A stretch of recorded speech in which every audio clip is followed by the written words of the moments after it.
नारायणं नमस्कृत्य नरं चैव नरोत्तमं देवीं सरस्वतीं वासं ततो जयमुदीरयेत्। गुरुर्ब्रह्मा गुरुर्विष्णु गुरुर्देवो महेश्वरा गुरुर्साक्षात् परब्रह्म तस्मै श्री गुरुवे नमः। नमस्कार, प्रणाम। आप देख रहे हैं ना, परमादरणीय परम पूजनीय पूज्य महामंडलेश्वर स्वामी श्री राघवानंद जी महाराज, उदासीन आश्रम पचकुनिया। ऋषि क्या होते हैं, संत क्या होते हैं? 89 वर्ष, हमें तो हिंदी में कहना भी नहीं आ रहा है, 89 वर्ष की उम्र, और अभी भी पूरे आश्रम की, एक आश्रम नहीं, हिमाचल से लेके पंजाब से लेके कितने आश्रम, और सादगी देखिए आप, यहाँ पर किसी प्रकार का कोई दिखावा नहीं है। पूज्य महाराज जी केवल साधना में बैठे हुए हैं।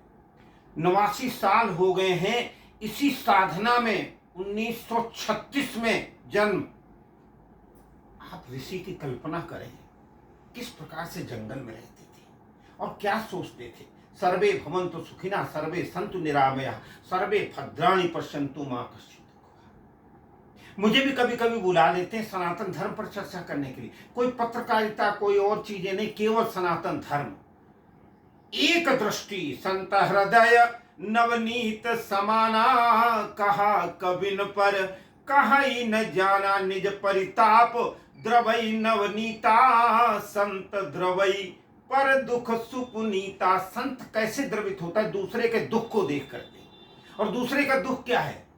सुखी रहें, सनातन धर्म फले फूले, समाज सुखी हो, राष्ट्र समृद्धिमान बने, भारत की रक्षा करने वाले, सीमा पर रहने वाले सभी लोग सुखी रहें। और पूज्य महाराज जी से ही पूछते हैं, महाराज से समाज कैसे सुखी हो, राष्ट्र कैसे सुखी हो, और सनातन धर्म का। धन्यवाद शुक्ला जी। ये विषय अत्यंत महत्व का है,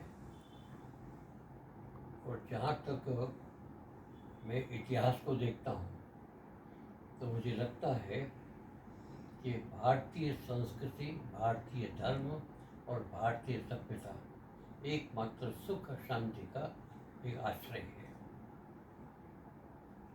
इतना वैज्ञानिक धर्म, इतनी सहज सरल संस्कृति और इसके साथ साथ सभ्यता, ये तीनों चीज़ मिल करके भारत को भारत बनाया, भारत को जगत को बनाया। आज वर्तमान में लगभग हम अपनी संस्कृति, अपना धर्म, अपनी सभ्यता को विस्मृत कर गए। मूल रूप से कारण है। आज हमें उस प्राचीन युग में वापस जाना पड़ेगा। गुरुकुल परंपराओं के माध्यम से ये तीनों विषय का अत्यंत सरलता से जीवन में स्थापित किया जा सकता था। आज वो नहीं रहा। आज विकास के नाम पर केवल और केवल भौतिक विकास की बात होती है।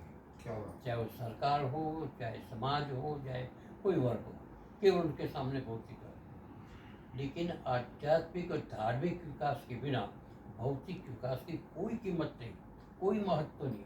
क्यों कि चाहे कितना ही वैभव आपके पास हो, कितना ही सामर्थ्य आपके पास हो, लेकिन विवेक नहीं है, विचार नहीं है, सकारात्मक दृष्टिकोण नहीं है, परमात्मा पर विश्वास नहीं है, तो आपको ये सब चीज़ें बेकार हो जाएगा। इसलिए आज सबसे बड़ी आवश्यकता है धार्मिकता और आध्यात्मिकता जीवन में स्थापित होनी चाहिए। और ये हमारी ऋषि परंपरा थी, और जब ये परंपरा निरंतर चलती रही, समाज सुखी रहा, समाज समृद्ध रहा, समाज शक्तिशाली रहा, संगठित रहा। लेकिन आज विधर्मियों के कारण या अपने एक व्यक्तिगत निजी स्वार्थ के कारण लोगों ने इसके समूह नष्ट करने का प्रयास किया, परिणामी उससे स्वयं नष्ट हुआ।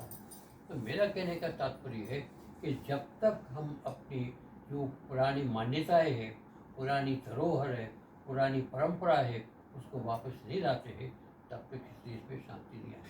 महाराज जी, 1 मिनट का एक अंतिम प्रश्न है क्या आपको ऐसा नहीं लगता है कि पूरा काल में आज से 10-15 साल पहले जो धर्म का प्रचार प्रसार होना था वो नहीं हो रहा था, आज कुछ ज्यादा हो रहा है, नवयुग ज्यादा उन्मुख हो रहे हैं, धर्म के कार्य ज्यादा हो रहे हैं, धार्मिक स्थानों का पुनरुद्धार किया जा रहा है, धार्मिक संस्थाओं को बढ़ाया जा रहा है और सामाजिक संस्थाएं भी आगे बढ़ रही।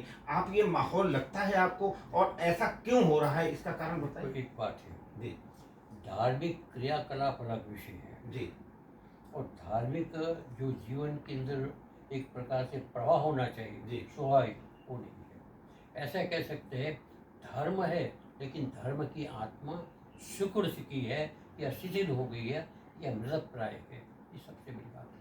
आज धर्म जो है केवल और केवल यश और अर्थ के लिए रह गया। धर्म जो है जीवन की पवित्रता, जीवन की एक प्रकार से विकास, उसके लिए नहीं है, दिखावा मात्र रह गया।